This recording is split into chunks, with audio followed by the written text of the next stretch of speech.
تسأل هي الآن في المستشفى لأنها مريضة وحامل، وعندما تسعل بشدة يخرج منها البول،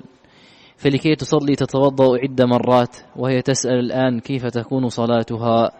إن كان السعال مستمرا معها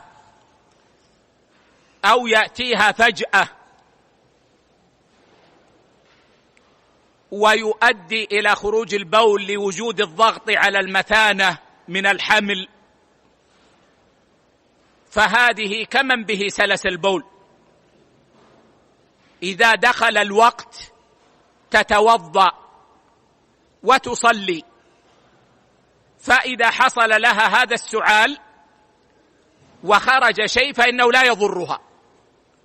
بل تستمر في صلاتها،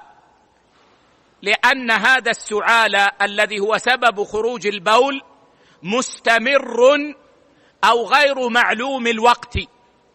فربما لو قطعت صلاته وذهبت وتوضأت ورجعت تسعل مرة أخرى، وهذا غالب، فيخرج منها البول، فتكون كمن به سلس البول والاستطلاق، تتوضأ عند دخول الوقت وتصلي، ولا يضرها لو حصل لها هذا وهي تصلي. أما إذا كان السعال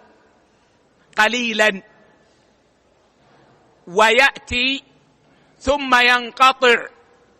نصف ساعة أو نحو ذلك بحيث تتمكن من أن تتوضأ وتصلي، وتعرف هذا من حالها أنها هي يأتيها السعال مثلا فتسعل ثم ينقطع ويبقى نصف ساعة ساعة إلا ربع، فهذه يجب عليها